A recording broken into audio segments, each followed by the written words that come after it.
Ini adalah kisah dari seorang pemimpin Israel yang luar biasa. Hanya dengan 300 tentara pilihan dia mengalahkan ribuan tentara Midian. Nama Gideon dalam bahasa Ibrani ditulis sebagai Gidon, yang berarti penebang atau penghancur. Gideon adalah anak dari Yoas dan berasal dari suku Manasye, putra Yusuf dan cucu Yakub. Mereka tinggal di Ofra, sebuah kota kecil di wilayah suku Manasye, Hakim-Hakim 6 ayat 11. Pada masa itu, bangsa Israel hidup dalam ketakutan akibat penindasan bangsa Midian, yang bersekutu dengan bangsa Amalek. Mereka menjarah hasil panen Israel selama 7 tahun. Saat Gideon sedang mengirik gandum di tempat pemerasan anggur, malaikat Tuhan menampakkan diri kepadanya dan menyebutnya sebagai pahlawan yang gagah berani. Namun demikian di hadapan Tuhan, Gideon merasa dirinya kecil dan tidak penting, karena merasa berasal dari keluarga paling lemah di suku Manasye. Namun Tuhan meyakinkan Gideon bahwa Tuhan akan menyertainya.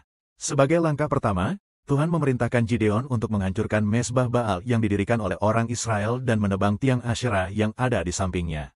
Karena takut kepada keluarganya dan orang-orang di kota itu, Gideon melakukan perintah ini pada malam hari. Pagi harinya, orang-orang kota menemukan mezbah Baal telah dihancurkan dan tiang Asyera telah ditebang. Ketika mereka mengetahui bahwa Gideon yang melakukannya, mereka ingin membunuhnya. Tetapi ayah Gideon Yoas membela Gideon dengan berkata bahwa, jika Baal adalah dewa, maka biarlah Baal sendiri yang berjuang untuk dirinya. Hakim-Hakim 6 ayat 25-32. Setelah peristiwa ini, Gideon dikenal juga dengan nama Yeru-Baal, yang berarti, biarlah Baal berjuang melawan dia.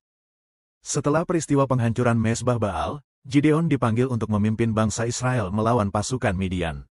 Kembali Gideon merasa ragu dan Gideon meminta tanda dari Tuhan untuk memastikan bahwa Tuhan benar-benar memanggilnya. Gideon meminta agar bulu domba yang dia letakkan di tanah menjadi basah dengan embun, sementara tanah di sekitarnya tetap kering. Setelah Tuhan memenuhi tanda ini, Gideon kembali meminta tanda yang berlawanan dengan sebelumnya. Kali ini agar bulu domba tetap kering sementara tanah di sekitarnya basah. Tuhan pun mengabulkan permintaan Gideon yang kedua.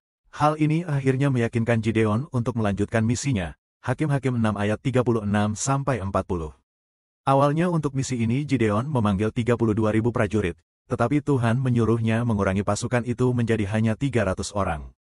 Hal ini dimaksudkan Tuhan agar kemenangan Israel tidak dianggap sebagai hasil dari kekuatan mereka sendiri, melainkan sebagai mukjizat dari Tuhan. Hakim-Hakim 7 ayat 1-8.